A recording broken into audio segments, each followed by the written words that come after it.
आणि सरपंच बी त्या चकलातून उडी मारून जातो पण त्याला बोलत नाही.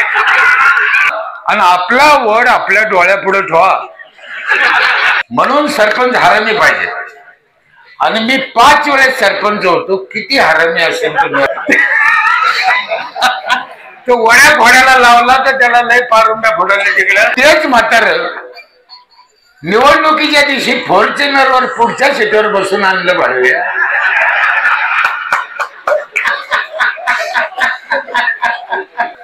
सरकारने ऐकत आपलं. सरकारचे डोकं खराब आहे. सरकार फक्त जरांगेचं ऐकत. दुसरं कोण. 5 निवडणुका लढलो त्याच्यात 5 एकर गेली.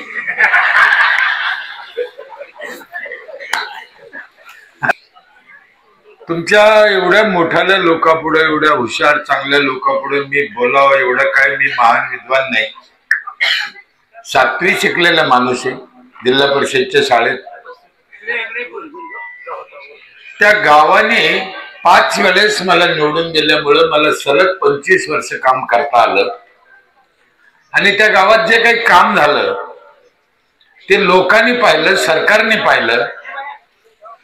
2 वेळेस गावाला राष्ट्रपती पुरस्कार मिळाला. संत गाडगेबाबा अभियानात माझे गाव राज्यात पहिलं आलं म्हणून लोकांना माहीत झालं. लोकांना असं वाटलं की या माणसाला आपल्या गावात नेलं तर आपले जे काही बदल होईल म्हणून मला बोलवते. याच्यापेक्षा आपली दुसरी लायकी काही नाही. मला पहिले बरं वाटायचं. लोक हार घालायचे, माईक बोलायला. कधी आयुष्यात पाहिलं नव्हतं. एवढं अवघड होईल आणि रोज 400-500 किलोमीटर जावं लागेल असं मलाही कधी वाटलं नव्हतं. ठीक आहे. कलाम साहेबांनी आम्हाला, अब्दुल कलाम साहेबांनी एक शपथ दिली होती पुरस्काराच्या वेळेस. तुमचं चांगलं झालं तुम्ही इतर गावात जा, लोकांना विनंती करा, लोकांच्या पाय पडा. लोकांना शिका नाही म्हणले, विनंती करा म्हणे. आणि त्यांचे गाव चांगलं करायसाठी प्रयत्न करा. म्हणून जात राहायचं, आयुष्यभर जात राहायचं. जोपर्यंत जीवात जीव आहे तोपर्यंत जायचं. आणि योगायोगाने तो योग जोडून आला. मला संसार नावाची काही गोष्टच नाही. हा ना, देवाचे उपकार आहे. त्याने मला काही जमीन ठेवली नाही, पोरग बी नाही. ज्याला आहे त्याने पाहून घ्या. 5 एकर जमीन होती मला बापदादाची आलेली. 5 पोरीचे लग्न केले आणि 5 निवडणुका लढलो त्याच्यात 5 एकर गेली. आता बाबा होऊन बसले. काय चांगलं आहे जीवनात. काय असं काय सगळं पाहिजेच, पैसा पैसा पैसा याची गरज नाही. पोटापुरतं असं. आता ते काही लोकांना नाही कळत. ते पिसाळल्यासारखं बस रोज तेच रोज तेच रोज तेच करते पैशासाठी घसरले. तुम्हाला मी एक विनंती करतो. माझ्या मुख्य जे लक्षात आलं काम करताना, माणसाचं आयुष्य कमी होऊ राहिलं. ही सगळ्यात वाईट गोष्ट आहे. आपला बापदादा आजचा 50-100 वर्ष जगत होता आणि आपण 60 वर्षावर आलो. हे अतिशय वाईट आहे, अतिशय वाईट आहे. आणि याची कोणीच जिम्मेदारी घेईना. कोणाचे घ्यायला पाहिजे जिम्मेदारी. भारत स्वतंत्र झाला तेव्हा माणसे 100 वर्ष जगत होते आणि आज 60-50 वर्षात मरते. कधी कधी असं वाटतं नसता स्वतंत्र झालं तर बरं झालं असतं. हे ऐकायला वाईट वाटतं, चुकीचं वाटतं. माझं बोलणं थोडं तसंच आहे, शब्द उद्धट आहे, पण मनापासून तळतळ वाटते म्हणून बोलतो. बोलताना मी अनेक वेळेस उद्धटपणाचेच बोलतो. पुढाऱ्याला बोलतो, आमदार खासदाराला बोलतो, कीर्तनकाराला बोलतो, पत्रकाराला बोलतो. माझा शक्यतो कोणाला राग येत नाही, तेवढं बरं आहे. पण मी वाईट भावनेनं बोलत नाही. सगळेच लोक, सगळेच पुढारी, सगळेच पत्रकार वाईट असते असं नाही. चांगले पण खूप आहेत. अनेक लोक आमच्या आर सारखे पुढारी काही पिढ्या ध्यानात राहतील लोकांच्या, असं बी जन्माला येऊन गेलेले आहे. नाही असं नाही, खूप आहेत. चांगले कीर्तनकार आहेत, चांगले पत्रकार आहेत. माणूस 100 वर्ष जगायसाठी काय करायला पाहिजे, एक 4-5 गोष्टी तुम्हाला सांगतो, करून पहा. काय अवघड नाही. काय करायचं, पहिलं काम आहे चांगलं पाणी प्यायचं स्वच्छ. दुसरं काम आहे झाडं भरपूर लावायचे गावात, फळाचे लावा. तिसरं काम आहे गावात स्वच्छता ठेवा. चौथं काम आहे मुलांचं शिक्षण चांगलं करा, त्यांना संस्कार द्या. पाचवं काम आहे बाहेरचं खायचं नाही, बाजारातलं कमी खायचं, नाहीच म्हणलं चाललं. गावातलं घरचं खा, बाहेरलं भेसळ आहे. सहावं एक काम आहे जे या गावात चालू आहे, मला लय आनंद झाला आल्यापासून, म्हाताऱ्या लोकांना जीव लाव. इथं वयस्कर लोकांना जेवण दिलं जातं. मी ज्या माणसानं ही कल्पना मांडली असेल आणि त्या योजनेला ज्या ज्या लोकांनी आतापर्यंत मदत केली असेल गावामध्ये, आणि अजूनही इथं ते जे अन्नदान चालू आहे त्याला जे मदत करते, पुढं करीत राहते, त्या सगळ्याला मी मनापासून दंडवत करतो की हे अतिशय पुण्याचं काम केलेलं. माझ्या जीवनात मला शेवटचं काम मला तेवढंच करायचंय. मला खूप आनंद आहे त्या गोष्टीत अतिशय. आणि मी पाहिलं, तिथे जाऊन पाहिलं, एकदम चांगलं आहे.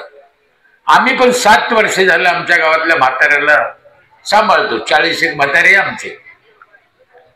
काय लागतं हो त्यांना, काय अपेक्षा असते, काय नाही. बरं, गावातलं म्हातार आपण नाही सांभाळायचं तर कोणा सांभाळायचं? त्याला मुलगा नाही हा त्याचा दोष नाही, त्याचा मुलगा बाहेर गेला हा त्याचा दोष नाही, का त्याचा मुलगा वाईट वृत्तीचा आहे हा बी त्याचा दोष नाही. म्हाताऱ्याने काय करावं? म्हणून गावानं ग्रामपंचायतीने सांभाळलं पाहिजे. मी सगळं सरपंचाला सांगतो, म्हातारे सांभाळा, म्हातारे सांभाळा. नसन गावात वर्गणी होत तर 14 वित्त आयोग 15 वित्त आयोगातून 5% टाका. काय भरपूर खरं तर सरकारने टाकायला पाहिजे. सरकार नसेल टाकत तर सरपंचाला 5% टाकायचा अधिकार आहे. कुठे अडचण आली तर आम्ही आहे, सरपंचाला 5% टाकून खर्च करा. सरकारने ऐकत, आपलं सरकारचे डोकं खराब आहे. सरकार फक्त जरांगेचं ऐकत, दुसरं कोणाचं नाही.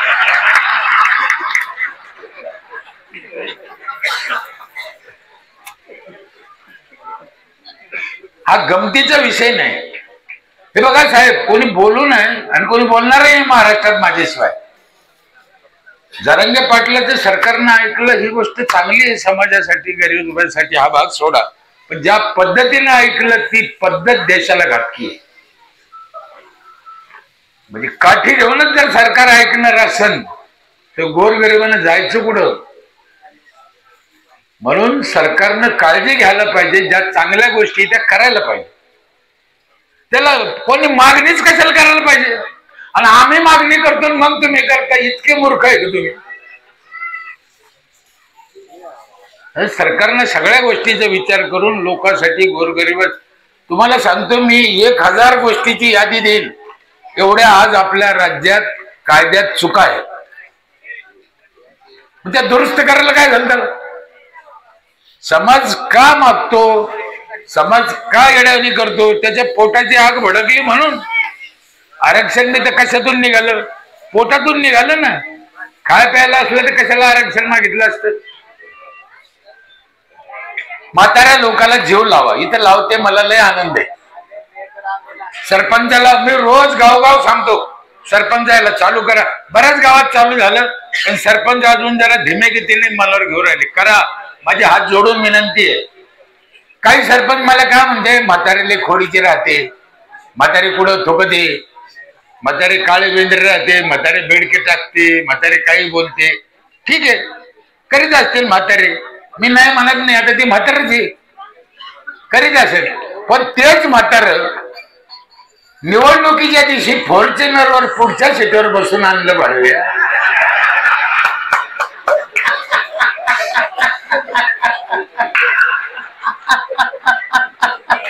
काय वाजा टाकल्या.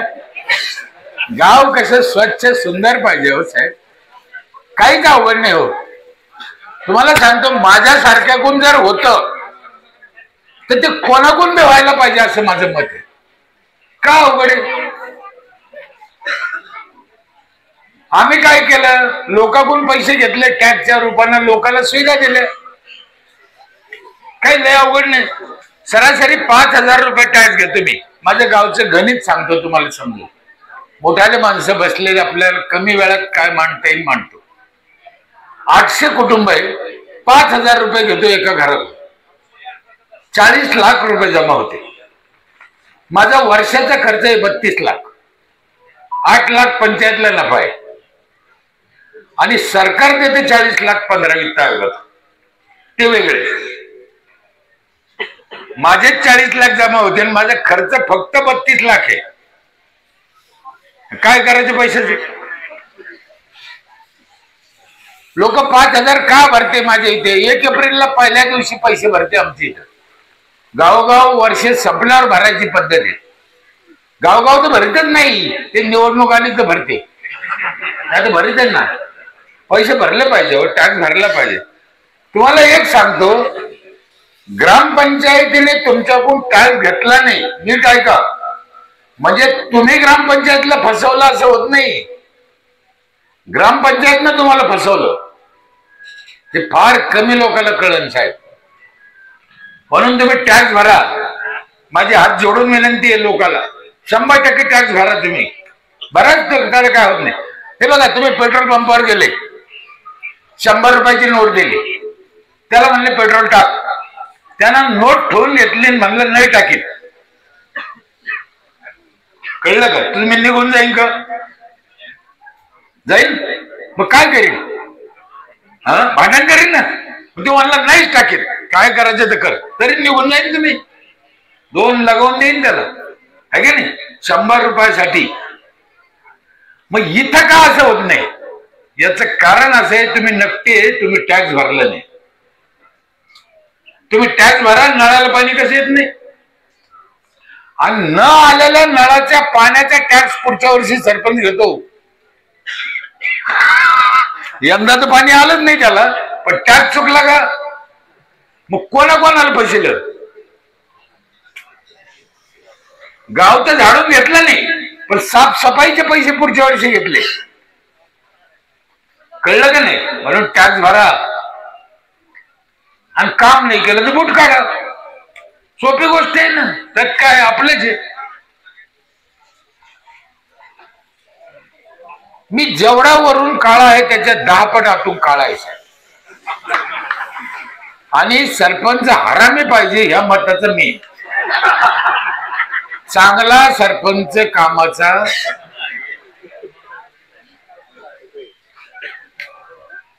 जगद्गुरु तुकाराम महाराजाबद्दल आम्हाला आदर आहे, पण समाज नीट करायचं ते छत्रपती शिवाजी महाराजच लागते. तिथं तुकाराम महाराजाचं काम नाही. औरंगजेबाने जर तुकाराम महाराजाला अटक केली असती, औरंगजेबानं आग्र्याला, महाराज सुटून आले असते का? ते तिथे ठेल करीत बसले असते. त्याला छत्रपतीच लागतो. म्हणून सरपंच हरामी पाहिजे. आणि मी 5 वेळेस सरपंच होतो. किती हरामी असेल तुम्ही?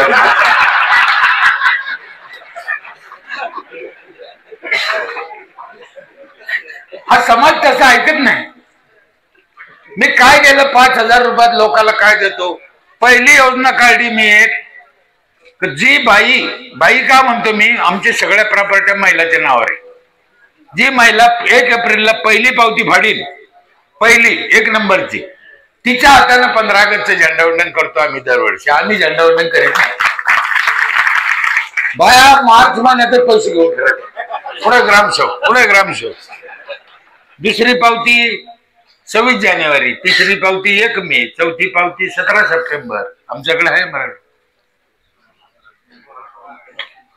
असे त्या महिलाला हौस लागते. 4 प्रकारचं पाणी आहे माझ्या इथे. 4 नळातून पाणी येत आहे. एकदा 5,000 भरले, कशालाच पैसे लागत नाही. पहिलं पाणी आहे धुण्या भांड्यासाठी बोरचं. दुसरं पाणी आहे जायकवाडी धरणातलं नेलेलं, आम्ही MIDC शिकून विकत घेतलं. 24 तास पाणी आहे. 20 वर्ष झाले 1 मिनिट नळ बंद नाही. 1 मिनिट म्हणतो मी. तिसरं पाणी आहे एका घराला 1 जार 20 लिटरचा रोज. पैसे कशालाच लागत नाही 5,000 भरल्यावर. तुम्ही हिशोब करा किती पैसे वाचत असते. आणि चौथं पाणी माझ्या इथे रोज सकाळी 5 ते 8 संपूर्ण गावाला आंघोळीला गरम पाणी येते नळाला. बाईनं चिरोड टाकायचं. आमची पिठाची गिरणी आहे, 15 वर्ष झाले, अख्ख्या गावाला दळण फुकट आहे, 1 रुपया लागत नाही. लोकांचे पैसे वाचते की नाही वाचते तुम्ही विचार कर. 5,000 घेतले घर टॅक्स सहित, ही गोष्ट खरी. आम्ही एक 7-8 मशनी घेतल्या लोकांना बाहेरचं खाऊ नये म्हणून, काही सोयी मिळा.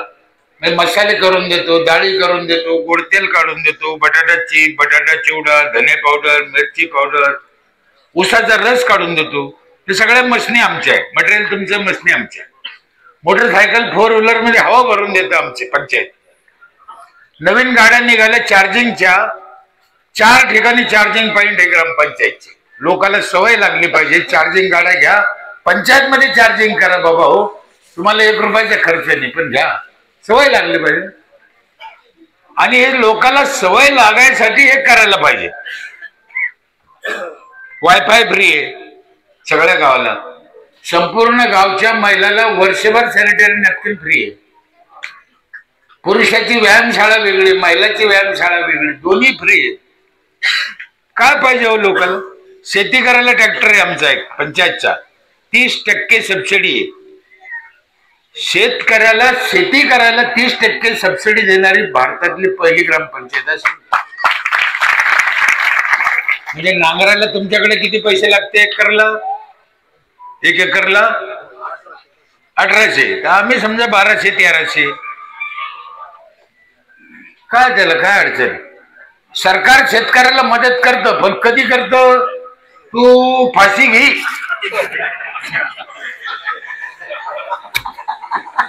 लाज वाटायला पाहिजे. शेतकऱ्यासाठी खरं मला अजूनही कळत नाही, हे सरकार का काय करत नाही. भारताचा राज्याचा कणा आहे, पांडुरंग हा शेतकरीच आहे, पण नाही करत. हो, काय करत? शेतकऱ्यात काही जरंगी जन्माला येईल असं वाटत नाही. जेवढे जन्मले पुरे हरामी. साहेब, मला तर 1 एकर शेती नाही, पण शेतकऱ्यासाठी करायला पाहिजे. शेती तुम्ही अन्न खाताना हो ज्याचं, त्याच्या सगळं बेईमानी करता, चांगली गोष्ट नाही. म्हणून शेतकऱ्यासाठी मग आता त्याचे परिणाम असे होऊ राहिले, पुढं सगळं भेसळ येऊ राहिलं. मग भेसळ आल्यानं तुम्हाला कॅन्सर झाले, तिचे फळ येते, ते सगळ्याला भोगायला होऊ राहिले. आता बीपी वाढल्या, शुगर वाढली, डायबिटीज झाले, काय झाले, आजार होऊ राहिले, ते सगळ्याला होऊ राहिले. आता ते असं आहे का अमुक जातीला होते का भाजपला होते का काँग्रेसला, असं काही येते ना, कोणाला होऊ राहिले. आता मग शेतकऱ्याचं हित पाहिलं असतं तर आपल्यावर ही पाळी आली नसती ना. अजूनही वेळ गेली नाही. चांगलं अन्न खायला मिळायसाठी शेतकऱ्याकडेच तुम्हाला जावं लागेल, त्याचंच प्रबोधन करावं लागेल, त्याची उन्नती करावं लागेल, तेव्हा आपली होईल.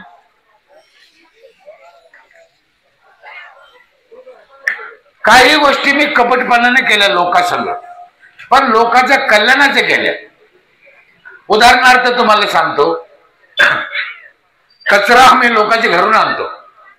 पुढच्या वर्षीपासून कचरा, घरातला कचरा मी विकत घेणार आहे, विकत. आता आम्ही 2 वर्षांनी प्लास्टिक विकत घेतो घरातलं, पण पुढच्या वर्षीपासून, या एप्रिल पासून कचरा पण विकत घेणार आहे आम्ही. डोक्याला ताणच नको. 15 रुपये किलोनं प्लास्टिक घेतो आम्ही लोक. पहिले त्याला किती सांगायचो, वेगळं टाक, वेगळं टाक, आपल्याला खत करायचं, ते काय ऐकत नव्हतं. मिक्स करायचं. 15 रुपये केल्यापासून 1 तुकडा फेकीत नाही ते. बाय एवढ्या हुशार झाल्या, तिचं तर ठेवतीच, शेजारणीचं बी उचलून ठेवली.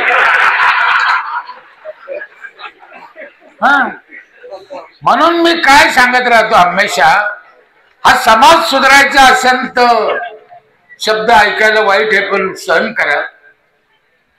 हा समाज जर तुम्हाला सुधारायचा असेल तर यायचा मूत यायलाच पाजला पाहिजे. सरपंच सदस्यानं नाही प्यायचा हो.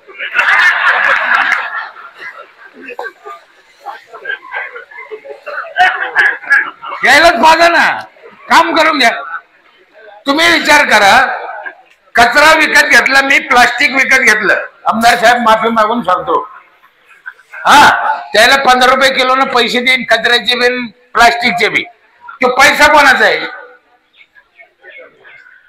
मग एवढी का अक्कल आम्हाला पाहिजे? त्याच्या पैसा जर ते कचरा उचलून आणते तर आम्ही माणसं लावायचे काय याला?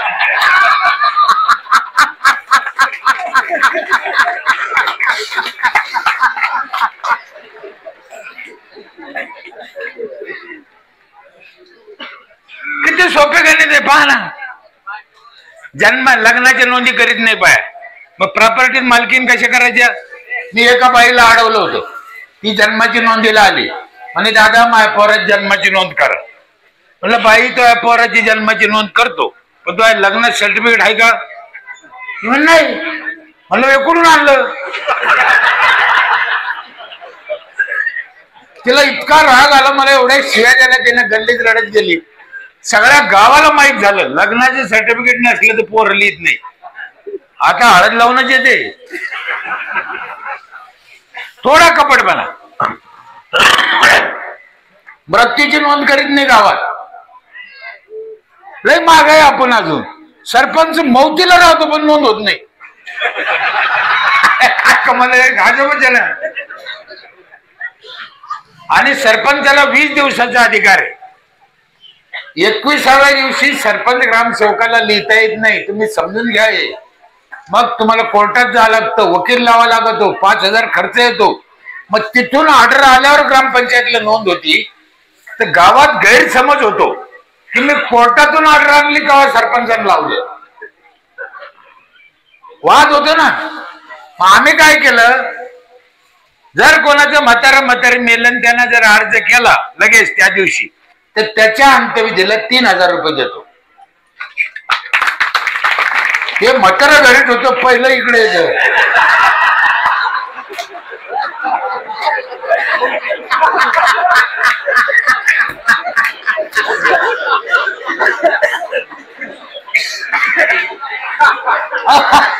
लई सोपं आहे नाही. किती आणखीन काय पाहिजे आणखीन तुम्हाला? अशा अनेक गोष्टी आम्ही तिथं प्रयोग केल्यामुळे ते सक्सेस झालं. तुम्हाला गंमत वाटन, झाडं लावताना पण आम्ही महिलाला विचारलं, सर्वे केला. सुरुवातीला एक प्लॅन केला होता. दर बाईला विचारलं तुला झाड कायचं आवडत, आणि तिने जे नाव सांगितलं ते लिहून घेतलं. जून महिन्यात तेच झाड आणलं आणि त्या बाईला दिलं. ज्या बाईनं जे सांगितलं ते. अहो एवढ्या हौशीने लावलं तिनं का 3 महिन्यापूर्वी सरपंचाला मी सांगितलं आणि सरपंचाने तेच झाड आणलं. खड्डा तिनंच खणलं, जागा तिची सबळलं तिने, सगळा पुतळा तिने केला. आता मी जर तिला झाड नेऊन दिलं असतं हे लावा, ती म्हणले तिचा बापच नोकरी का? सोपं.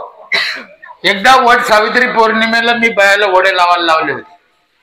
अचानक मला आठवण आली उद्या वट सावित्री पौर्णिमा आहे. ग्रामसेवकाला म्हणलं वडाची रोपान. ग्रामसेवक मला म्हणे साहेब वडाला लई जागा लागते, एक बाई वड लावायची नाही म्हणे.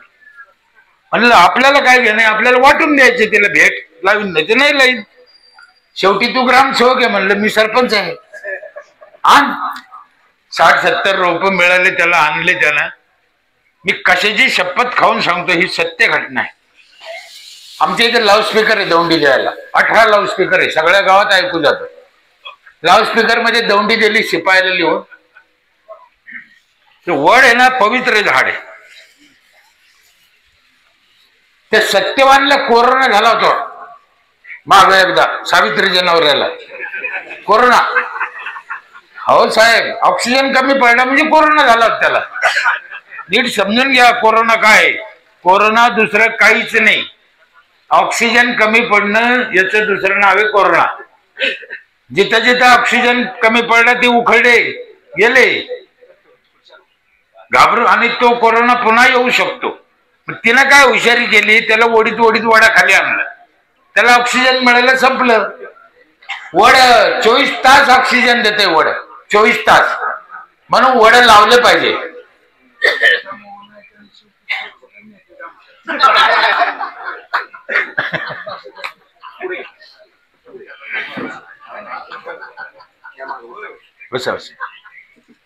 शेवटी वडाशिवाय ऑक्सिजन नाही. मग मी काय केलं, ग्रामसेवकानं वडा आणले एका शिपायाला एका चिठ्ठीवर लिहून दिलं दौंडी द्यायला लाऊडस्पीकर मध्ये. दौंडी काय दिली नीट आहे का. उद्या वट सावित्री पौर्णिमा आहे. वडाचं झाड लय पवित्र आहे. प्रत्येक महिलांना वडाची पूजा केलीच पाहिजे. हे लय पुण्याचं काम आहे. दौंडीत लिहून दिलं. पण आपले वड पूजा, दुसऱ्याचे वड पूजू नका. जो बाया पळत आले आमचं वड द्या आमचं वड द्या. 70 वड तर 5 मिनिटात गेले. बाकीचे बाया म्हणे आमचे वड. म्हणलं तुमचे आम्हाला काय माहिती, आमचे संपले. आणि इथे बसल्या काही महिला आहे, माता भगिनी मुली आहे, त्यांना माझी हात जोडून विनंती आहे, तुम्ही पण तुमचा वड लावा. वडाला जागा लागत नाही, वड कुंडीत लावा. जशी तुळस 24 घंटे ऑक्सिजन देते तसा वड पण 24 घंटे तुम्हाला ऑक्सिजन देतो. आणि कुंडीत लावा, दरवाजा पुढे ठेवा, कुठे जागा लागत. माणूस लय हुशार आहे. महिला मंडळ नीट ऐका. माणूस लय हरामी आहे. त्याला तुळस डोळ्यापुढे ठेवली.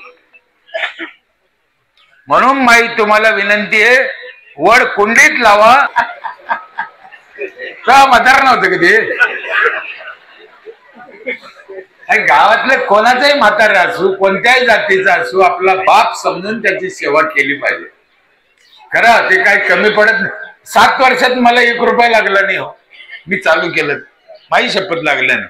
पैसे नाही लागत. जाते इथं मी चालू झालं, कोणीतरी देत चालतंय. ते फक्त करायचं आहे. 7वं एक काम आहे, ते जरा अवघड आहे. गावचे लोक ऐकते करे ऐकते मला माहित नाही. ते कामच जरा अवघड आहे. काय करू सांगू का. कुठे गेले सचिन सांगू. ते काम असं आहे, जर तुम्हाला 100 वर्ष जगायचं असेल तर दुसऱ्यावर जळायचं नाही.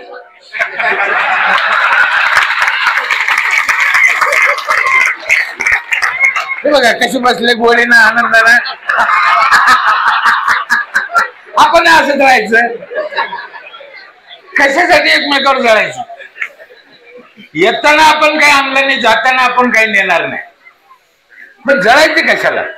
ज्याच्या त्याच्या नशिबाने त्याला ते मिळतं, त्याच्यात समाधानी राहा. कोणी पंतप्रधान झालं म्हणून 10 भाकरी खात नाही. काय आहे त्याच्यात. तो नशिबाचा कामाचा भाग आहे. कोणी आमदार होईल, कोणी सरपंच होईल, कोणी पैशावाले होईल, कोणी काय होईल. होऊ द्या ना. तुम्हाला जे देवानं दिलं त्याच्यात समाधानी राहा. चांगलं वागा. इथले आपली यात्रा चांगली घाला. एक दिवस जायचंय. तुम्ही बघा, छत्रपती शिवाजी महाराजांची जयंती आपण कधी साजरी करतो. बरोबर. महात्मा गांधीची 2 ऑक्टोबर, डॉक्टर बाबासाहेब आंबेडकरची 14 एप्रिल. सगळ्याला माहिती. आणि आपल्या आजीची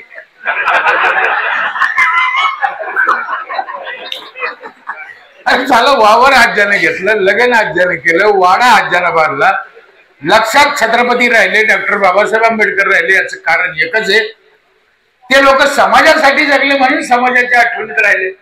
आपल्या आज्यानं भाडव्यानं कधी घरपट्टी भरली नाही, कधी नळाला तोटी लावली नाही, घराच्या पुढे दगड ठेवले, गटारात दगड टाकले. हे आराम करायला कोण जाणार ठेवली तुम्ही सांगाल. कोण जाणार ठेवली. हे नळाला तोटी का लावत नाही. हलकट लोक. मला शपथ अजून कळलं नाही हो. काय त्याला त्या तोटीचं वावड आहे काय. आणि सरपंच बी त्या चकलातून उडी मारून जातो पण त्याला बोलत नाही. आणि आपला वड आपल्या डोळ्यापुढे ठेवा.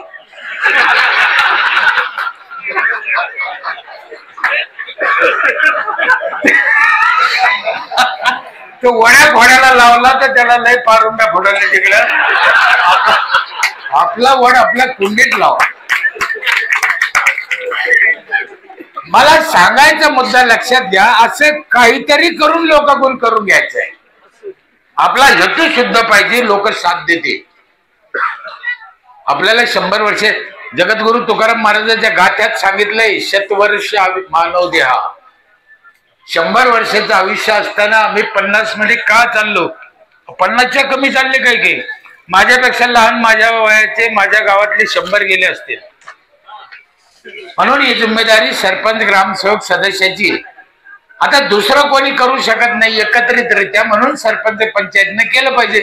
लोकांकडून पैसे घ्या, लोकांना सुविधा द्या, संपलं. याच्यात काहीच अवघड नाही. आणि एक गोष्ट मी लोकांना सांगतो, बार बार सरपंच बदलेनं हे पण काही चांगलं नाही. कारण सरपंचाला हे माहिती व्हायला कळायला काही दिवस लागते ना.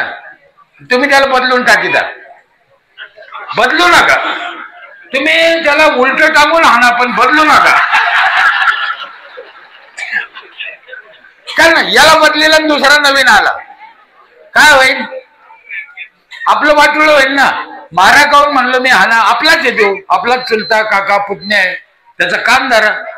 तुम्ही म्हणा भाऊ पोपटरावलातली अक्कल आहे का, भास्कररावलातली अक्कल आहे का, तुम्ही करा, आम्ही तुमच्या पाठीमागे. खरं तर गावानं सरपंचाच्या पाठीमागे उभं राहिलं पाहिजे. तुम्ही निवडून देता आणि बाजूला होता, अशाने जमणार नाही.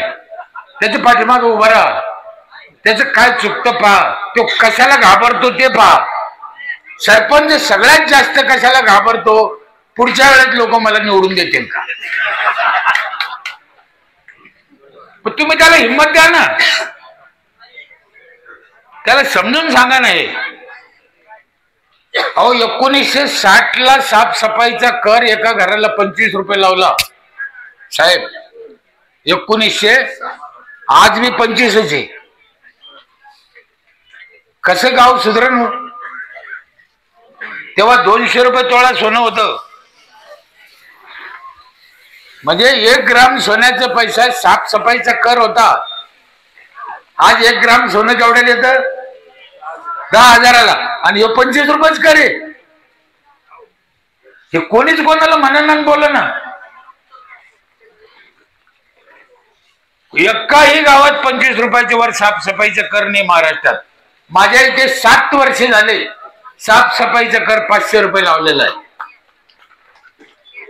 लोक पैसे देते, पण आम्ही तशा सुविधा पण लोकांना दिल्या. एका हाताने टाळी वाजत नाही. माझं गाव बघा, इथल्या बऱ्याच लोकांना पाहिलं असेल, 30-40 कर्मचारी एका गावाला सरकारी. 30-40 सरकार पगार देत आहे. आम्हाला आडनाव माहित नाही द्यायचे. माझ्या इथे प्रत्येक शासकीय कर्मचारी पंचायत मध्ये थंब द्यायला येतो. म्हणजे अंगणवाडी ताई असेल, शिक्षक असेल, ढोर डॉक्टर असेल, माणसाचे डॉक्टर असो, तलाठी असो, कोणी असो, लाईनमॅन असो, त्याने थंब दिलाच पाहिजे. सरपंच काय मजाक आहे कसं आहे? आमच्या सरपंचाला ते कळलंच नाही. हेच घाबरत ग्रामसेवकाचं फटफटर मागं बसत बिल्लाचं. वाईट आहे ना साहेब. सरपंच म्हणजे काय? सरपंच तुम्ही ऐकलं की नाही ऐकलं? मागच्या 15 दिवसापूर्वी मला माहित नाही, मोदी साहेब 2 मिनिटं बोलले माझ्यावर. याला म्हणते सरपंच. मजा करतात काय? कोण मी? त्याच्या भाई किडा मुंगी नाही, पण त्यांना 2 मिनिटं बोलावं लागलं याचा अर्थ ते काम. हे माझ्याच बाबतीत घडू शकतं असं नाही, तुमच्याही बाबतीत घडू शकतं. करा. जर दिल्लीवाला माणूस पंतप्रधान जर तुमच्यावर लक्ष जात, तर किती गरज आहे त्या गोष्टीची.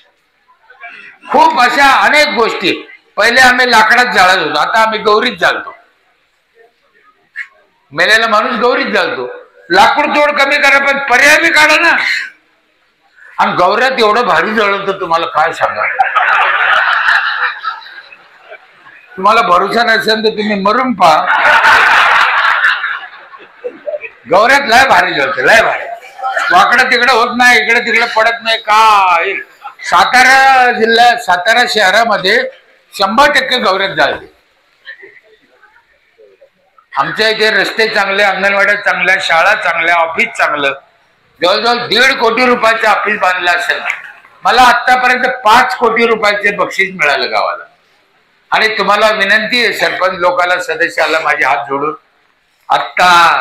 आत्ताचे मुख्यमंत्री आणि अजितदादांना प्रयत्न करून एक योजना काढली, मुख्यमंत्री ग्राम समृद्धी योजना. किती लोकांना माहित आहे का नाही माहित आहे? 17 सप्टेंबर पासून अर्ज करायचा आहे. तिचं पहिलं बक्षीस 5 कोटीचं आहे. पहिलं बक्षीस 5 कोटीचं बक्षीस आहे. खरं तर तुम्हाला हे सांगू नये मी, कारण जवळजवळ माझा हक्क आहे त्याच्यावर. तुम्हाला काय जागे करा मी, हे मजाकचा भाग सोडा, तुम्ही पण भाग घ्या. टोटल बक्षीस 250 कोटी. किती? 250 कोटी बक्षीस आहे सगळे. अर्धा कोटी तर भेटेल तुम्हाला. आणि लय सोपं आहे, त्याचा अभ्यास करा, काम करा. सरकारच्या जाग्यावर सरकारच्या पैशानं काम करायचं, बक्षीस आपल्याला आहे. माझ्या इथे ह्या वर्षी साहेब रस्त्याला लावलेल्या नारळाच्या झाडाला 1.5 लाख नारळ निघालं. 1.5 लाख. आजच्या 5 वर्षाला माझ्या गावातल्या नारळाची संख्या राहील 5 लाख.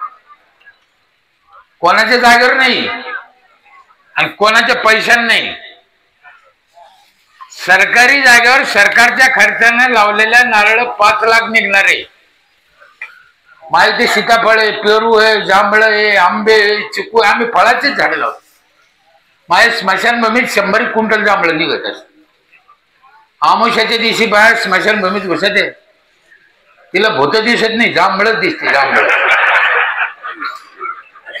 फळाची झाडं लाव. मी रोज गावगाव सांगतो, फळं लावा, फळाची झाडं लावा. अशोका नको, गुलमोहर नको, ते दुसरं एक नारळासारखं येतं काय ते नको. खाऊन द्या लोकांना खला. पण लोक का मला विचारते, उलटा मला प्रश्न करते, साहेब आता ही जागा आहे, इथं जर तुम्ही फळाचे झाड लावले, सीताफळ, पेरू, एटापर्या पुढं देन करा, लोक मला काय शिकिते, पोरं ठेवायचेच नाही म्हणते. तुम्ही खाते पोर, बरोबर आहे. मग तुमच्या काय वापस गेलं, आता काय इथं. मग आपल्या पोरांना सीताफळ खाल्लं, पेरू खाल्लं, नारळ खाल्लं, बिघडलं काय. पोरं खाते म्हणून लाईत नाही, इतका हलकट माणूस झाला. मी एका गावात बोललो होतो, इतका जर तुम्हाला लेकराचा राग आहे,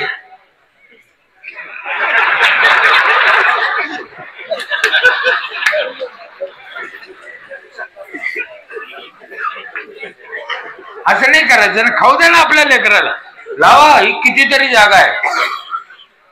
अमरावतीमध्ये एक सरपंच आहे मानकर म्हणून, तो मिलिटरीतला रिटायर आहे, कॅप्टन होता. ते माझ्या गावाला आलं 5-6 वर्षापूर्वी. त्याला पाहिलं, ते झाडाला एवढं खुश झालं, जेच गेलं सरपंच झालं. साहेब शपथ खाऊन सांगतो, त्याने 72,000 झाडं लावले सरकारी जागेवर. आणि 72,000 झाडाला 72 महिलाला काम आहे, रोजगार आहे. 1,000 झाडाला 1 महिला. काय गेलं सरपंच किंवा गावातल्याच काय गेलं. आता 72,000 झाडाचे फळ खायचे कोणाला, गावाला. मग इतकं सोपं असताना आम्ही आमच्या पायावर दगड का पाडून घेतो मला कळत नाही. हो, एक ना अनेक गोष्टी अशा आहे गावात करा.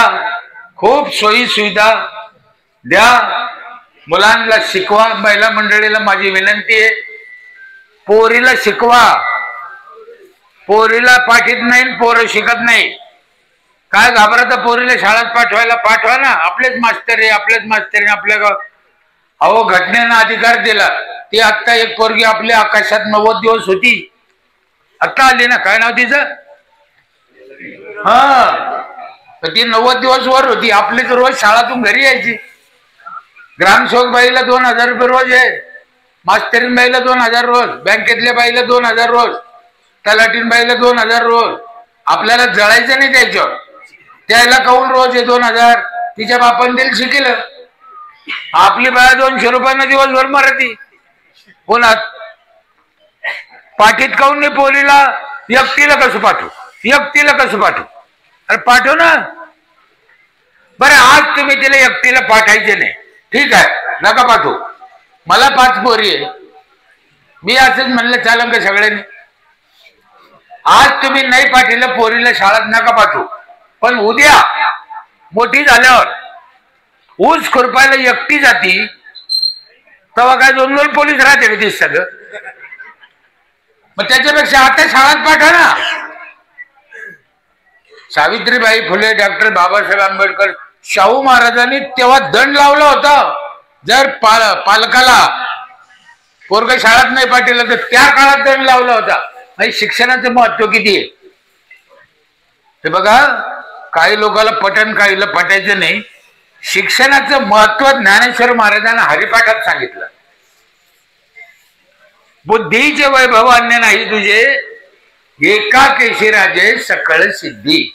उद्याची सिद्धी काय असेल तर बुद्धी, आणि बुद्धी काय मिळते शिक्षणानं. आम्ही रोज हरिपाठ म्हणतो पण अर्थ कळत नाही.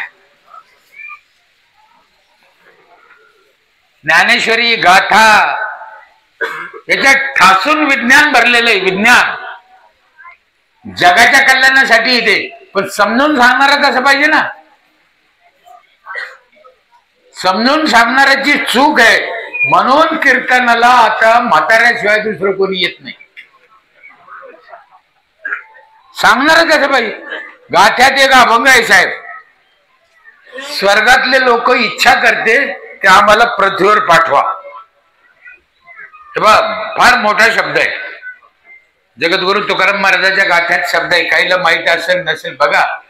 स्वर्गाचे लोक इच्छा करते की आम्हाला पृथ्वीवर एकदा तरी पाठवा. म्हणजे इतकी आपली पृथ्वी महान श्रेष्ठ आहे. मग हे आम्हाला वैकुंठात कळायला नाही ते झक मारायला. आम्हाला म्हैसगावचा वैकुंठ करणारा महाराज पाहिजे, वैकुंठात घेऊन जाणार नाही. 7 सप्ते होते म्हणे इथं. चांगली गोष्ट आहे. अडचणी गाऊन गावाचं नाव म्हैसगाव आहे. मला माहित नाही, तुमची माफी मागून सांगतो. म्हैसगाव म्हणजे चांगलं गाव आहे, दूध देणारं गाव आहे. पण तरी 1-2 रेडी असते नाच.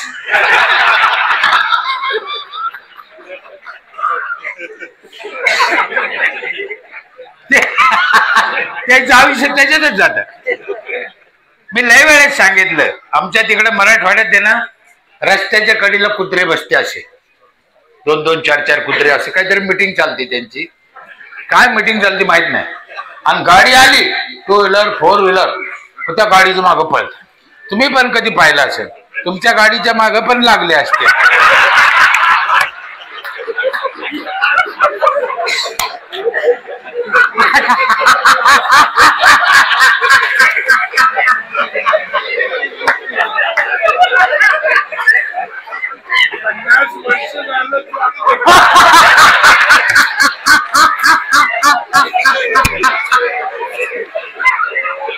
मला अजून कळलं नाही की कुत्रे का मागे लागते त्या गाडीच्या. बरं पळते थकते, पुन्हा येऊन बसते. त्यांना काही पुरस्कार नसतो, काही भाकर भेटत नाही, काही शाबासकी नाही, मग ते पळते काऊन. मी खूप विचार केला की कुत्रे का पळते. मला काही उत्तर सापडलं नाही. पण एक गोष्ट माझ्या लक्षात आली, किती कुत्रे गाडीच्या मागे लागले. म्हणून गाडीवाल्यानं कधी गाडी उभा करून कुत्र्याला विचारलं का तुमचा काही प्रॉब्लेम आहे का. त्यांना विचारायचं नाही, आपली गाडी आपण व्यवस्थित चालवायची. आणि कुत्र्या मागे लागल्यावर जर गाडी व्यवस्थित चालली नाही तर खड्ड्यात पडू शकते. म्हणून आपली गाडी आपण व्यवस्थित चालत, कुत्र्याकडे लक्ष द्यायचं. आणि असे 2-4 कुत्रे दर गावात दर क्षेत्रात असतेच. बरं ते देवाला गाडी खंडोबा आहे.